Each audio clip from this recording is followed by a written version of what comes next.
आप देख रहे हैं फ्री जनरल मीडिया नेटवर्क। मैं हूं अजहरुल बारी।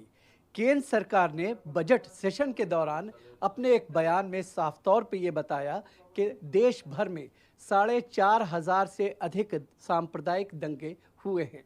पिछले कुछ दिनों में अगर हम देखें, मुसलमानों के खिलाफ बड़े पैमाने पर नफरत का बाजार गर्म हुआ है और यही वजह है कि शायद रामनवमी के मौके पर हमने देखा कि तकरीबन 16 से अधिक राज्यों से सांप्रदायिक दंगों की घटनाओं का सामने आना ये कहीं ना कहीं इस बात की ओर इशारा करता है। तो आज इस वक्त हमारे साथ मोहम्मद अदीब साहब मौजूद हैं कि आखिर इस देश में हो क्या रहा है, ये देश किधर जा रहा है। आज उन्हीं से इन तमाम चीज़ों को जानने और समझने की कोशिश करते हैं। अदीब साहब, बहुत बहुत स्वागत है। शुक्रिया।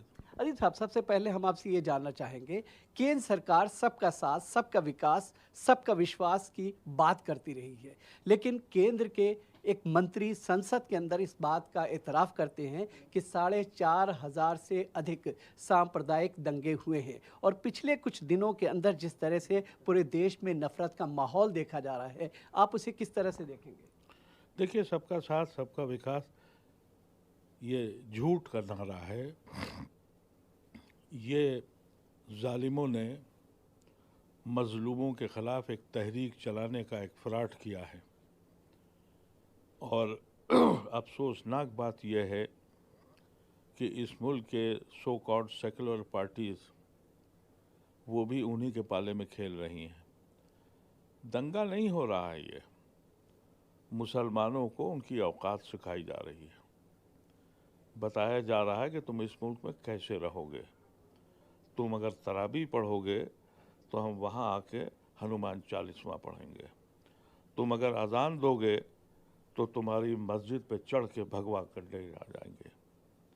और तुम अगर कहीं कारोबार करते होगे तो तुम्हारे कारोबार को ख़त्म कर देंगे।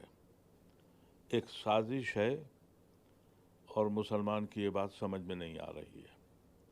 वो आज भी पॉलिटिकल पार्टीज़ पे तकिया किए हुए। मैं समझता हूँ जो खालिद सैफुल्लाह साहब जो जनरल सेक्रेटरी हैं पर्सनल लॉ बोर्ड के, उन्होंने बिल्कुल सही तज्ज़िया किया था। सन 1857 में हमारी लड़ाई हुई थी विदेशियों से और उन लोगों से जो गद्दार थे इस मुल्क के और अंग्रेज़ों को साथ दे रहे थे। उसमें बहुत शहादतें हुई, उसमें उलमा भी मारे गए। 47 में जब ज़मीन बटी तो फिर दिल भी बट गए, एक दूसरे को मारा गया। अब क्या हुआ है? अब एक तरफा अटैक है कि मियाँ को ठीक करना है और मियाँ जो है वो मस्त है। वो सोच रहा है कि फ़लाँ पार्टी हमको मदद कर देगी और फ़लाँ पार्टी कर देगी। मैंने अभी कहा कि सीतापुर में एक गुंडा गेरुए कपड़े पहन के मस्जिद के सामने कहता है कि मुसलमान औरतों को खींच के लाऊंगा और बलात्कार करूंगा। क्या किसी पॉलिटिकल पार्टी ने कहा कुछ?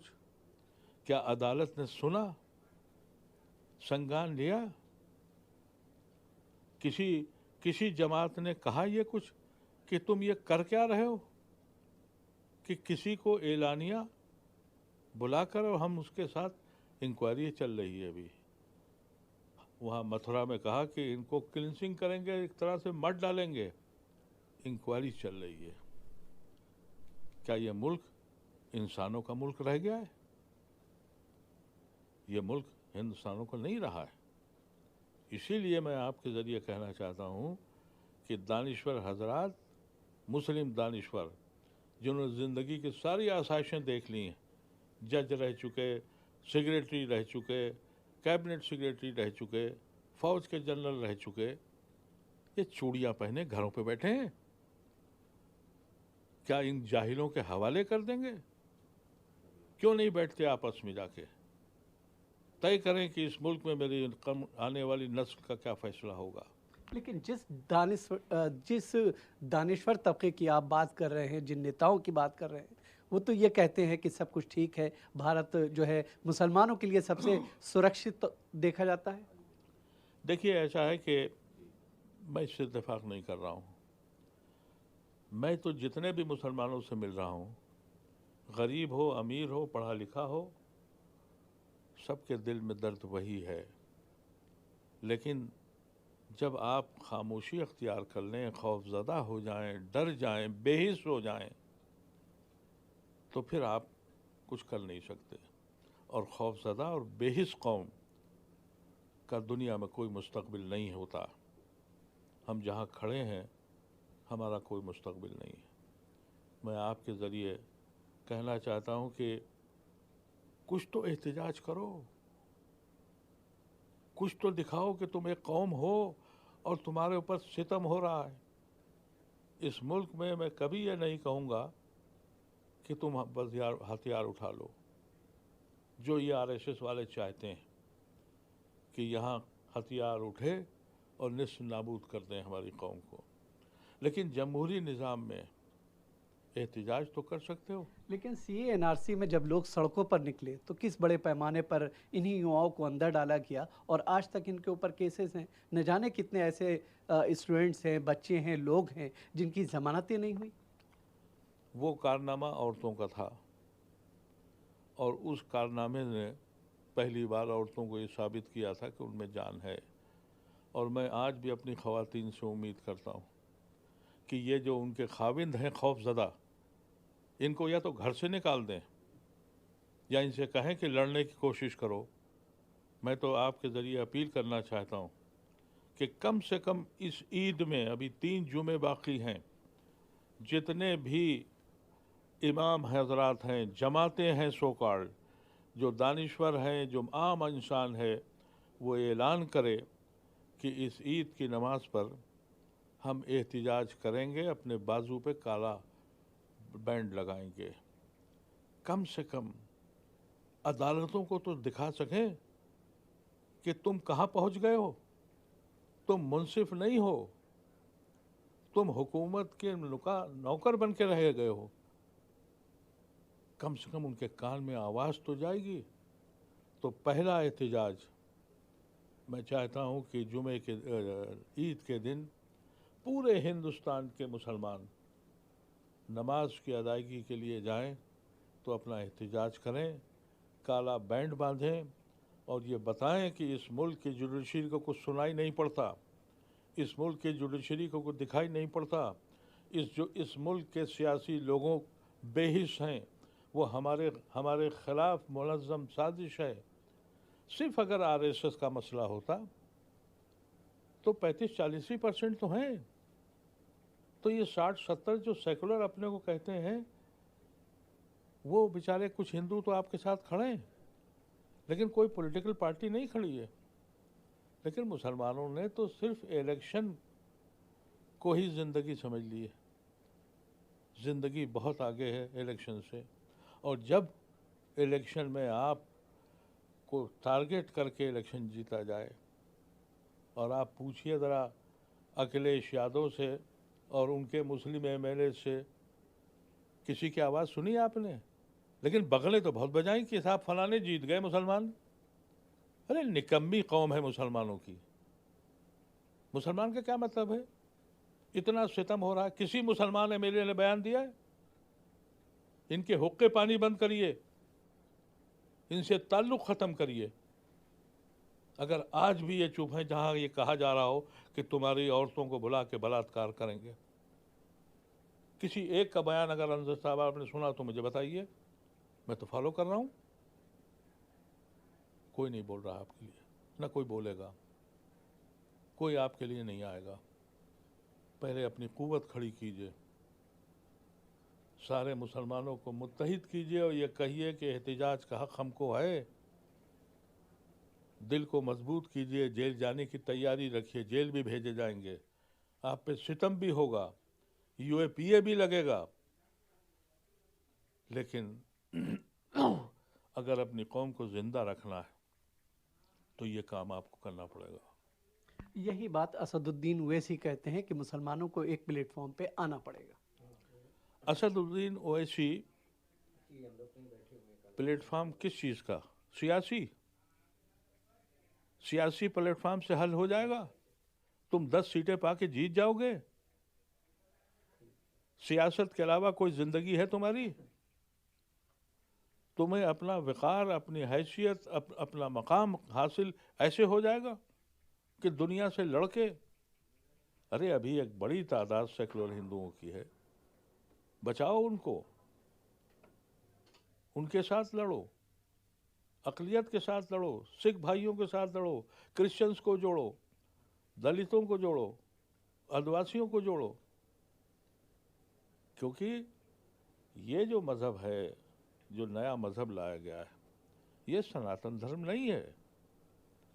ये मिलिटेंट एक ग्रुप है, ऑर्गेनाइजेशन है, जिसको दुनिया आज ये कह रही है कि ये आतंकवादी ग्रुप है। आप साबित करें और इनको आतंकवादी डिक्लेयर करें, तभी आप सियासत में वापस आइए, नहीं तो मत आइए। अच्छा, एक आखिरी सवाल आपसे ये जानना चाहेंगे कि जिस तरह के हालात बने हुए हैं, जगह जगह जो है मॉब लिंचिंग की जा रही है, जगह जगह मुसलमानों को टारगेट किया जा रहा है, रेहड़ी पटरी वालों को निशाना बनाया जा रहा है, मस्जिदों में भगवा झंडे फहराए जा रहे हैं, तो आखिर देश को आप किस तरफ जाता हुआ देख रहे हैं? भाई देखिए, एक वजह तो यह है कि मुसलमान बेहिस हो गया है, खौफजदा हो गया है। दूसरे ये है कि पॉलिटिकल पार्टीज़ आपके साथ हैं नहीं, वो इलेक्शन के वक्त आपके साथ हैं। अगर कांग्रेस पार्टी, अगर समाजवादी पार्टी, अगर मायावती, कोई एक तो आवाज़ देता, वो तो खुली छूट है उनको, मैदान साफ है, जो भी करेंगे, कोई पॉलिटिकल पार्टी आपके लिए नहीं आएगी। अगर पॉलिटिकल पार्टी आपके लिए आवाज़ उठाती तो शायद इनके हाथ रुक जाते, और ये ऐसे हमला करने तो आते नहीं हैं। बुज़दिल कौम है ये, पुलिस को लेके आती है कि अगर कोई जोश में आके पत्थर मार दे तो फिर पुलिस अपनी कार्रवाई करेगी कि साहब पत्थरबाजी हो गई, वहाँ नमाज हो रही है, वहाँ सामने खड़े होके गाली गुफ्तारी हो रही है, नाजेबा अल्फाज इस्तेमाल हो रहे हैं, अगर कोई भड़क उठा तो जेल आप ही को जाना है। तो ऐसी शक्ल में अभी आज ही मैंने पढ़ा कि राजस्थान में जो तमाशा हुआ, उसमें ये दिल्ली का जो गुंडा है, जो मिश्रा, क्या कपिल मिश्रा, ये वहाँ मौजूद था, ये वहाँ मौजूद था। इंक्वायरी हो रही है। लानत है ऐसी पुलिस पर और लानत है ऐसी सरकार पर। अगर आप कुर्बानी देने को तैयार नहीं हैं तो इसका जिक्र भी न करें, करें मातम घर में बैठ के। मैं ये नहीं कहता कि आप कोई हंगामा करें, लेकिन एक सर जोड़ के बैठें तो तय तो करें ये मुल्क हमारा कितना रह गया है और हम इस मुल्क से क्या मिलने वाला है हमारी नस्लों को। आप यहाँ से जा तो सकते नहीं, कहीं यहीं रहना है। मेरी नस्ल को कैसे ज़िंदा रखा जाएगा? और जो कौमें खाका नहीं बनाती अपने फ्यूचर का, अपने मुस्तकबिल का, और माजी में मस्त रहती हैं, वो ज़वाल की आखिरी सतह पर होती हैं जहाँ हम खड़े। ये मसला है इस वक्त।